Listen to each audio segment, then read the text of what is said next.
बिस्मिल्लाहिर्रहमानिर्रहीम। अय्याका नअबुदु व अय्याका नस्तईन। मेरे पाकिस्तानियों, जिस तरह का प्रोटोकॉल वज़ीर आज़म या हमारे फील्ड मार्शल को मिला है, आप देख सकते हैं कि लोग ऐसी ऐसी वीडियो चढ़ा रहे हैं, दिखा रहे हैं कि जनाब बहुत बड़ा प्रोटोकॉल मिला, बड़ी इज्जत अफजाई हुई, जनाब ट्रंप ने तो जनाब दूध की नहरें बहा दी। यानी इस तरह का जो है ना अपना पटवारी सारे बता रहे हैं कि पता नहीं जी कौन सी गिदड़ सिंगी इनके हाथ में आ गया जो इतना शोर इन्होंने मीडिया पर मचाया हुआ है। आप यकीन जाने जैसे दिखाई दे रहा है वैसा है नहीं, क्योंकि ये 36 सेकंड की मुलाकात थी। जो ये बता रहे हैं कि बहुत जनाब ट्रंप बैठा हुआ और बातें कर रहे हैं, ट्रंप ने सिर्फ और सिर्फ इनको 36 सेकंड दिए और उसमें इन्होंने सिर्फ और सिर्फ मुबारकबाद का लफ्ज यूज किया।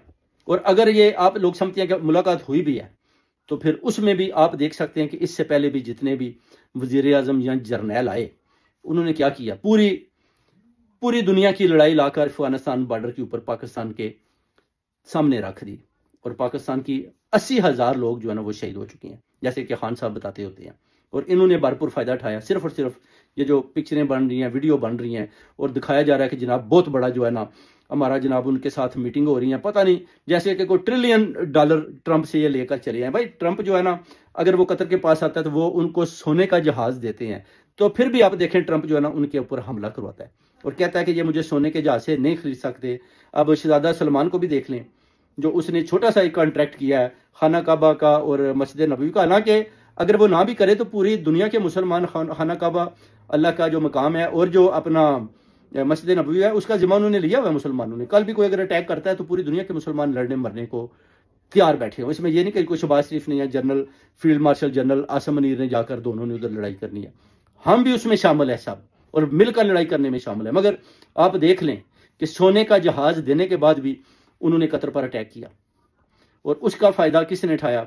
हमारे अपना फील्ड मार्शल ने या अपना शहबाज शरीफ ने। कोशिश कर रहे हैं कि हम फायदा उठा लें, मगर ट्रंप की तकरीर ने बता दिया, उसने वार्न किया शहजादे को कि अगर तुमने इनके साथ को मजीद कॉन्ट्रैक्ट करने की कोशिश की तो याद रखो तुम्हें 2 हफ्ते में उड़ा के रख दूंगा। ये उसका मैसेज था बेसिकली जो वो दे रहा है। वो कहता है तुम किंग बने हो तो मेरी वजह से बने हो, आज तुम किंग बैठे हो, 2 वीक में तुम्हारी किंगडम खत्म कर सकता हूँ।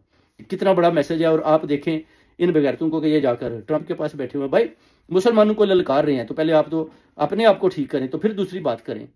तो ये सिर्फ और सिर्फ मैं आपको बताना चाहता हूं कि जितने भी इस तरह की मुलाकातें होती हैं, इससे पहले जैसे कि दूसरे प्रेसिडेंट आए, जॉर्ज बुश आया, जॉर्ज बुश ने आपके साथ क्या किया, 150 आदमी आर्मी के उसने अफगानिस्तान में आपके मार दिए। उन्होंने बोला जी कि हमें तो लगा था कि इधर कुछ टेररिज्म हो रही है, लोग इधर उधर जा रहे हैं, तो किसी ने कुछ भी नहीं किया था। वाजवाई था ना, किसी ने एक आगे से एक गोला भी नहीं फेंका है इनके ऊपर। और उसके बाद भी आप देख रहे हैं कि DGISPR के ऑफिस में 4 अमेरिकन जाते हैं और ठुड्डे मारते हैं इनको, इनके डोर खोल देते हैं और अंदर जाकर शाउट करते हैं, उसको नीचे बैठा लेते हैं। ये भी तो एक हकीकत है ना।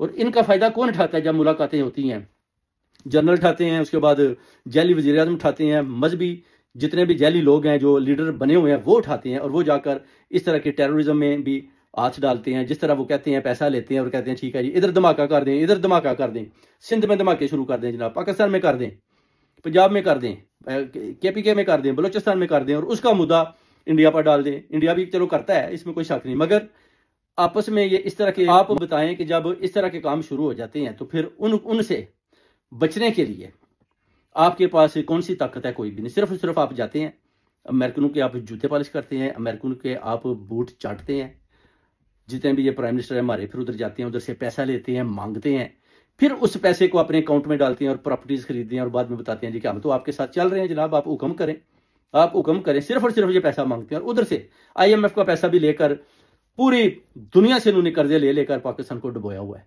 इनके पास कोई ताकत नहीं कि उन कर्जों से बाहर निकले। भाई आप फील्ड मार्शल हैं और आप प्राइम मिनिस्टर हैं, तो आप अगर शहजादे के साथ एक कॉन्ट्रैक्ट कर रहे हैं तो उसको बोलें कि जनाब हमारा जो कर्जा है ना उसको खत्म करें, क्योंकि हम एक आज़ाद मुल्क बनना चाहते हैं, हमें हकीकी आज़ादी चाहिए। हमारे साथ हमारी कौम 25 करोड़ अवाम नहीं खड़ी, हमारे साथ ओवरसीज कम्युनिटी नहीं खड़ी। हमने ज़बरदस्ती कब्जा किया और आपने करवाया हुआ है, और आपने अगर करवाया तो फिर हमारा साथ तो देना। हमें तो आप ऐसे छोड़कर तो नहीं जा सकते ना कि मुल्क दाव पर लगा हुआ है और आप कहते हैं कि जनाब आप आकर जनाब खाना काबा की हिफाजत करें, मस्जिद नबवी की करें, मगर हमारे ऊपर से भी तो कर दे उतारे ना। हमारी फौज को आपने इस्तेमाल करना है, फिर 2 लाख फौज उधर भी दे दें और ज्यादा फिर फौज को भर्ती करें, कुछ उधर भी दें। उधर तो अमेरिकन बैठे हुए हैं, उधर भी आप नहीं दे सकते। अगर आप अपनी फौज भेजते हैं तो शहजादे में इतनी जरूरत नहीं है कि वो अमेरिका की फौज को बोले कि आप इधर से चले जाएं। जो उन्होंने कॉन्ट्रैक्ट किया वो फॉर एवर किया और आपके साथ सिर्फ और सिर्फ कॉन्ट्रैक्ट क्या है? कॉन्ट्रैक्ट पहले तो है ही नहीं।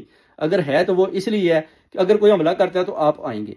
और भाई इसमें कितनी सच्चाई है कि अगर कोई हमला करेगा तो आप उधर जाएंगे? ये भी तो एक झूठ है ना, आप तो जाएंगे नहीं। फलस्तीन का आप देखें आपने क्या हाल हो गया।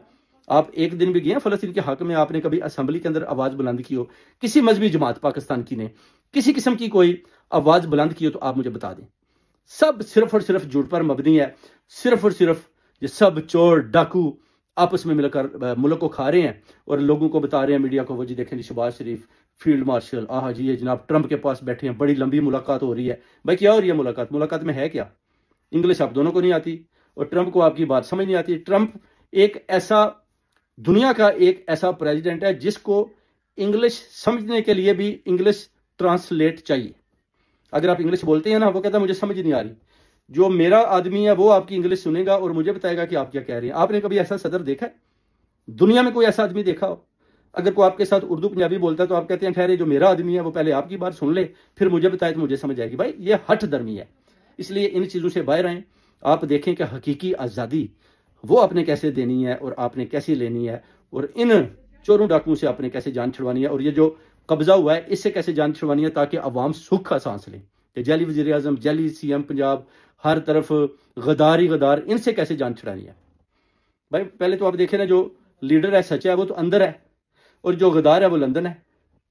तो इन चीज़ों में भी तो आप थोड़ा तवाजन करें ना। जब कौम अगर बाहर निकल आई तो फिर आपसे संभाली नहीं जाएगी। फिर आप बोलेंगे वो जी खान साहब के पास अडयाला जेल में भागे, जनाब खान साहब को बोलें जी कि अवाम को बोलें जी कि अंदर चले जाएं। ये भी डर आपके ऊपर है, मुझे पता है। अगर आज अवाम बाहर आ जाए तो आपने अडयाला जेल के डोर नॉक करने हैं कि खान साहब अवाम को बोले अंदर चले जाएं। ये तो खान साहब की मेहरबानी है कि वो आवाज़ नहीं दे रहे। जब उन्हें इनकलाब की आवाज़ दे दी तो फिर आप डोर नॉक करेंगे, और आप जब डोर नॉक करेंगे तो फिर खान साहब भी आपकी बात नहीं सुनेंगे। इसलिए आप एहतियात करें। या जो आप जैली हुकूमत के साथ जितने भी ये डिंगे सीधे कॉन्ट्रैक्ट कर रहे हैं इनको वापस लें और अपनी जगह पर आएँ।